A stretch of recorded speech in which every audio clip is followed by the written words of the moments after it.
Bien le bonjour et bienvenue dans cette vidéo dans laquelle on va parler de plusieurs choses qui me tiennent à cœur. Fabrice Eboué, que je trouve hilarant. On va parler du coup forcément d'humour si on parle de Fabrice Eboué. On va parler du cadre dans la communication. Si vous ne savez pas ce que c'est, cette vidéo va vous apprendre quelque chose de très utile. Et on va faire tout ça en se basant sur l'émission Zen. Alors on va commencer par là puisque c'est un peu le support de ma vidéo. Si vous ne connaissez pas l'émission Zen, voilà à quoi ça ressemble. T'es content d'être là? Bah oui, je suis content, mon ref. C'est quoi? C'est quoi? Ça, arrête Maxime, c'est bon. Pourquoi? Parce que j'ai bien aimé le ah non, rien en fait. Ça me fait pas rire. Oh, Tu commences pas à niquer mes vannes. mais arrête. Qui c'est qui a touché un Mathis? Non, attends, Ouais, je- arrête. Il a un Arrête. Non, aïe. Aïe. Oh. Arrête. Aïe. Ciao les losers. Dis donc, il a un bon petit cul, Abdoulaye. Les conneries là. Que DM sa gueule de con, putain. Tu veux que je te baisse ta mère ou quoi? Quand j'ai découvert l'émission Zen, je me suis senti un peu boomer. Ça s'adresse pas à moi, ça s'adresse aux gens qui sont plus jeunes, de par le choix des invités, de par le format, de par les références, de par la plateforme. Bref, je suis pas du tout la cible. Si vous avez, on va dire, plus de 30 ans, plus de 35 ans, si vous avez mon âge, vous n'êtes pas la cible non plus. D'ailleurs, ça a commencé par être diffusé sur Twitch. Twitch, c'est une plateforme de streaming plutôt pour les gamers, plutôt pour un public jeune. Donc voilà, pas étonnant que vous ne connaissiez pas, mais à la limite, on s'en fout, c'est pas grave, ça doit pas vous perturber, puisque ça m'empêchera pas d'aborder les sujets qui m'intéressent. Le principe de l'émission maintenant. Alors, on reprend tous les codes du late show américain, même type de décor, la grosse chaise de l'invité, la ville derrière en lumière bleutée, la grosse table, les petites fiches. Ils ont pas les mugs, mais bon, on n'en est pas loin. Donc on part sur ces codes-là, et on a aussi un style qui se veut, voilà, léger, décalé, plutôt humoristique. Tout le succès de l'émission repose sur les animateurs. Alors, bien sûr, on attend d'un animateur qui tienne son émission, qui la dirige. C'est le cas ici, mais ça va même encore plus loin, à ce point que l'invité, on a l'impression qu'il sert à rien. Il est là sur sa chaise, il ne sait pas ce qui se passe, il se retrouve dans une situation de malaise parce que on a deux trublions comme ça qui vont s'envoyer des vannes, qui vont faire un peu n'importe quoi, qui vont avoir un conducteur d'émission complètement décousu. Hey yo, c'est Big Flo, le rappeur toulousain. Il est venu C'est de la- Big Flo et il- Molly. il est venu de Et la moi, semaine. j'adore la. Oh Tu manques pas de respect aux invités en plus dans la saison 2, ça. Là, tu vois, t'aurais pu faire genre... Parce qu'elle a fait une émission moi, avec Big Flo. j'allais dire chape, mais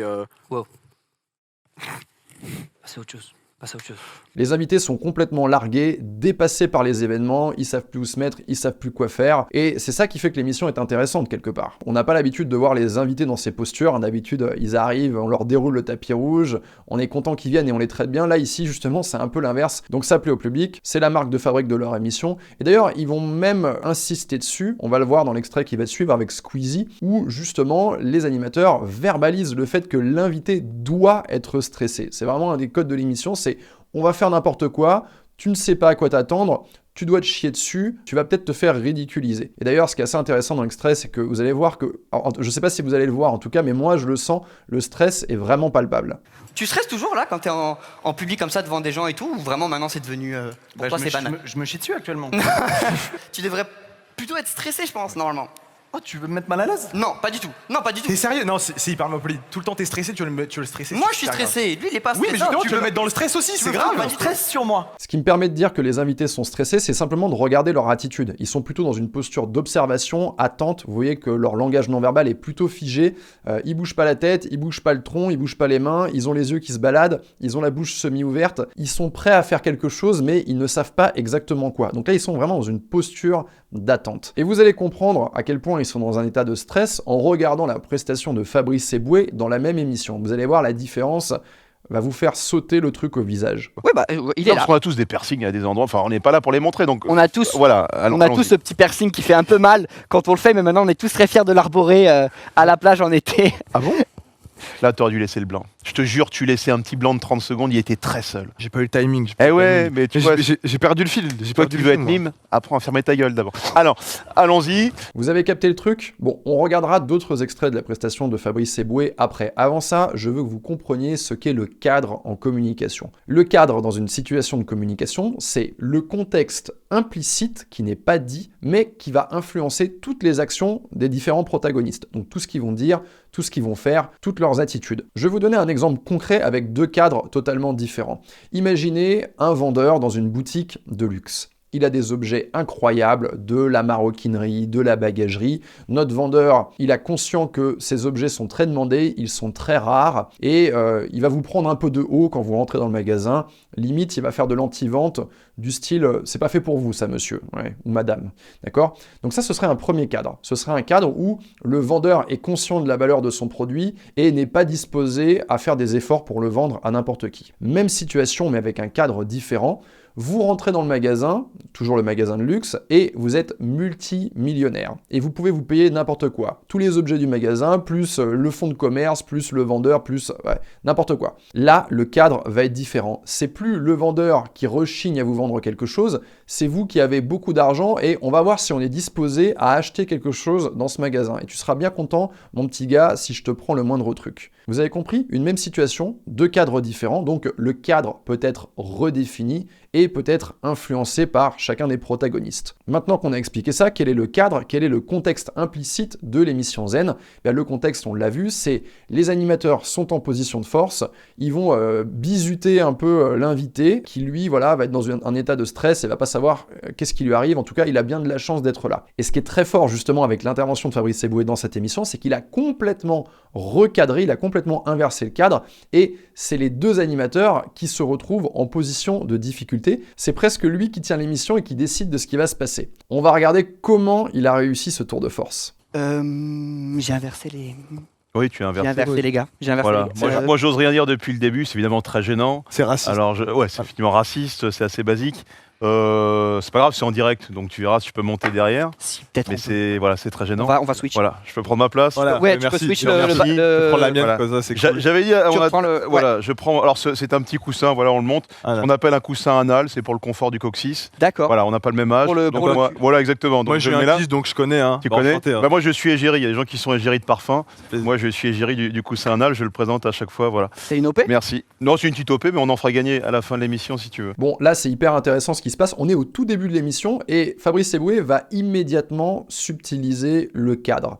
Il faut comprendre que pour avoir le cadre en sa faveur, eh bien, il faut agir vite. Parce qu'à un moment donné, une fois que le cadre est installé, une fois que les rôles sont distribués, on est quelque part pris au piège dans le rôle qu'on s'est vu attribuer. Les deux animateurs font une espèce d'impro où ils ont switché Fabrice Eboué et Grimm, sûrement à cause de la ressemblance capillaire. Donc eux, ils sont dans une impro, l'invité ne sait pas ce qui se passe, et d'ordinaire, dans ce genre d'exercice, les invités sont un peu pantois, ils savent pas trop où se mettre, ils savent pas répondre, ils savent pas improviser. Mais là, c'est Fabrice Eboué, il a de la bouteille, il est arrivé, préparé, il a du matos dans les poches. Alors d'abord, regardez, il répond du tac au tac, il rentre dans l'impro tout de suite, il reste pas en observateur, il va pas s'offusquer quand l'autre lui dit oui c'est raciste, il surenchérit, ah oui c'est raciste, et il sort son coussin anal. Ça c'est du matos, tu vois, il est venu avec quelque chose, il est venu préparé. Là où les autres invités, ils n'ont rien dans leur poche, ils n'ont rien à proposer, lui il a du matériel d'humoriste qui va lui permettre de reprendre le lead dans l'interaction et de s'attribuer le cadre. Ça, c'est un truc que vous pouvez lui piquer. Quand vous allez dans une situation incertaine de communication, arrivez toujours avec un minimum de préparation,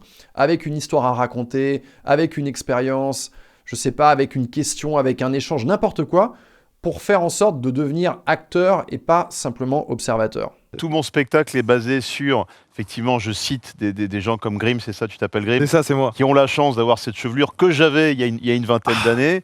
Aujourd'hui, vous voyez le désastre. Donc, c'est à la fois raciste et humiliant, je tiens à le préciser. Ouais. Donc, je ne sais pas si je vais supporter toute l'émission en présence de ce personnage. Je comprends. Je préfère un mauvais comédien petit et blanc qu'une sorte de beau gosse un peu métis François qui me ressemble Civil, vaguement à 20 François ans. Civil, par exemple. Moi, ça me Oui, fait mais t'es plaisir. loin de Ça... François Civil. T'as un petit côté cigogne qui est très sympa. Voilà. Regardez bien le profil, il est assez marqué Il y a un oiseau. air un peu Il y a un côté colibri, oiseau. Il y a un côté colibri oiseau. qui s'est fait Un battre. petit charisme qui Oui, dégage. voilà, tout ce qui est pivert, Quoi, tout ça. le voilà. canard, le vilain petit canard. Quelque chose tu vois, à bec, qui- il y a voilà. quelque chose à bec. Alors ça y est, direct, ça tacle à la carotide. Après, on peut s'y attendre puisqu'on est dans un contexte d'émission qui se veut humoristique avec un humoriste en plus, donc il faut s'attendre à ça. Mais à la limite, c'est pas le truc le plus intéressant sur lequel je veux que vous mettiez votre attention. Pour moi, le truc le plus intéressant, c'est que Fabrice Eboué directement s'approprie la parole. En général, la personne qui tient le cadre, qui est en position de force dans le cadre, c'est celle qui détient la parole et qui va la distribuer. C'est comme une interview à la télé avec un journaliste et un homme politique, c'est le journaliste qui décide quand l'homme politique va parler, donc il pose une question, il donne la parole, il reprend la parole, il décide de la conduite de l'interview et quand ça commence et quand ça s'arrête. Fabrice Eboué ici, il casse immédiatement cette dynamique, dès qu'il a la parole, il la garde et une fois qu'on a la parole, on a le pouvoir en fait. Et là, il a le pouvoir d'en faire ce qu'il en veut. Donc il commence à parler de son spectacle et là, boum, il commence à tacler et il commence finalement à distribuer les rôles. Donc c'est lui qui a la maîtrise de la parole, qui a la maîtrise de qui parle et à quel moment, et il commence à donner des rôles. Alors il le fait de façon humoristique en taclant, mais il crée une situation où c'est nous deux contre toi. Quelle que soit la distribution des rôles, à partir du moment où vous commencez un peu à caractériser les gens en disant voilà, toi t'es comme ça et toi t'es comme ça, c'est que vous êtes en supériorité dans le cadre. Mais alors je commence à comprendre un peu, c'est le trublion et tu le présentateur officiel. Eh ben c'est extraordinaire puisque je me retrouve dans la configuration Marc-Olivier Fogiel, je faisais exactement la même chose. Vous n'avez peut-être pas connu Oui, parce tu que étais ça sniper. remonte. Voilà, Mais on va en parler. J'ai le même gabarit un peu que toi, un peu piquant comme ça, et j'étais à ta place avec la chevelure à l'époque. Donc c'est vachement intéressant. Et tu remarqueras que moi on me voit beaucoup, Fogiel on ne le voit plus. Donc peut-être que pour toi c'est une aubaine. Bon, là c'est vraiment fort ce qu'il fait, le Fabrice. Il va même encore plus loin que ce qu'on vient de voir. Non seulement il met les pattes dans les costumes et il dit voilà, toi ce sera ton rôle, toi ce sera ton rôle, mais en plus ici, il expose la stratégie de l'adversaire. Je sais pas si on peut parler vraiment d'adversaire, j'utilise ce mot parce qu'il y a un antagonisme entre l'invité et les présentateurs, mais le fait d'exposer comme ça la stratégie de communication de la personne en face, eh bien quelque part ça va l'annuler. C'est un petit peu comme si dans le cadre d'un entretien d'embauche, vous allez dire au recruteur ah donc là c'est le moment où vous allez me poser telle ou telle question pour essayer de me mettre mal à l'aise et voir En exposant ce que va faire l'autre, finalement ça va lui retirer de la force. C'est pareil quand on a dans un film avec des flics, quelqu'un qui est en garde à vue, que le flic vient poser des questions et que la personne qui est arrêtée dit ah donc vous êtes le bon flic, mauvais flic, vous allez la jouer comme ça. Là, ça montre en fait que je connais la situation, je sais ce qui va se passer, donc ne crois pas que tu vas réussir à me faire rentrer dans ton cadre. C'est moi qui tiens le cadre encore une fois. On sent de toute façon qu'il n'y aura pas le même parcours entre les deux. Hein. Ah non, ça c'est sûr. Physiquement, tu vois, là ça va finir, voilà, il y aura, toi tu vas monter petit à petit. Ici ça va finir, je sais pas, il n'y aura pas, bon voilà, tu t'en foutras de toute façon. T'auras assez baisé, t'auras assez fumé, mais c'est l'essentiel. Lui, on sent voilà qu'il y a de l'ambition. Il y a une de la grosse revanche, ambition, il y a une revanche sur la vie. Il y a du chez Fayon, il y a quelque... Voilà, il y a un besoin, il y a du Sarko, ça gratte, il y a besoin, voilà, il y a besoin de la macroniste qui voilà, il y a gratouille quoi, il y a besoin de mettre de la talonnette, on sent que ça veut les moins, quoi, voilà. Là, c'est vraiment pas mal ce qu'il fait. On a vu tout à l'heure qu'il exposait la mécanique de l'émission, la dynamique en fait de communication. Là, il va carrément exposer les intentions de la personne en face. Et ça, c'est un truc que vous pouvez vous approprier. C'est un truc qui est très fort et ça vous permet de redéfinir le cadre, de recadrer. Imaginez, vous êtes, je vous donne une situation de la vie courante, vous êtes en rendez-vous amoureux, vous êtes une femme, vous avez face à vous un homme et cet homme-là, il vous parle de chez lui pour essayer de vous impressionner. Il va vous dire oui, j'habite au dernier étage, j'ai vu sur tout Manhattan, j'ai un grand salon, j'ai ceci, j'ai cela. Si vous lui dites ah ok, donc là c'est la partie où tu essaies de m'impressionner pour me ramener chez toi. Mais ça marche avec les autres femmes d'habitude ça ? Vous voyez avec cette remarque, vous exposez les intentions de la personne en face, donc que cet homme-là vous ramène à la maison, et par la même occasion, en fait, vous redéfinissez le cadre. Le cadre, ça va être, tu essayes de me séduire, tu essayes de me ramener chez toi pour avoir un rapport sexuel bestial sur le canapé de ton salon, 10 minutes après avoir lancé une série télé. Donc voilà, petit outil, nommer l'intention de l'autre, ça permet de se réapproprier le cadre et de dire « Ah, mais tu crois que ça va se passer comme ça, mais en réalité, non, pas du tout, c'est moi qui tiens le cadre et ça va se passer à ma manière. » Mère prof, Père est-ce que t'as eu un... gynéco. Père camerounais.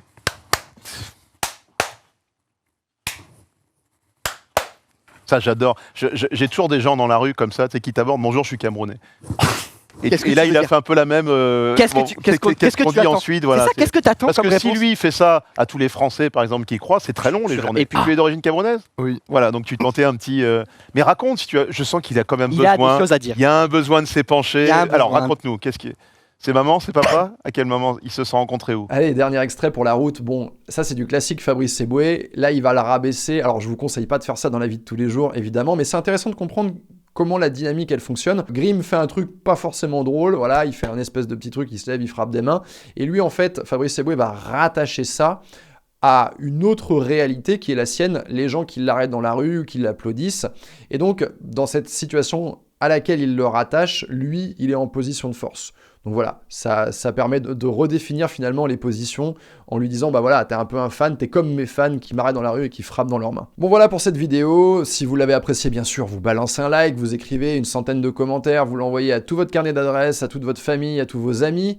Je vous rappelle, si ce genre d'analyse vous intéresse, si ce genre de travail, de décryptage vous intéresse et que vous voulez progresser dans toutes les situations de communication, que j'ai une masterclass gratuite à votre disposition dans la description de la vidéo. Ce serait dommage de ne pas la regarder. Je ne sais pas combien de temps je vais la laisser en ligne, donc profitez-en maintenant. Et voilà, c'était Yann, et je vous dis à la semaine prochaine.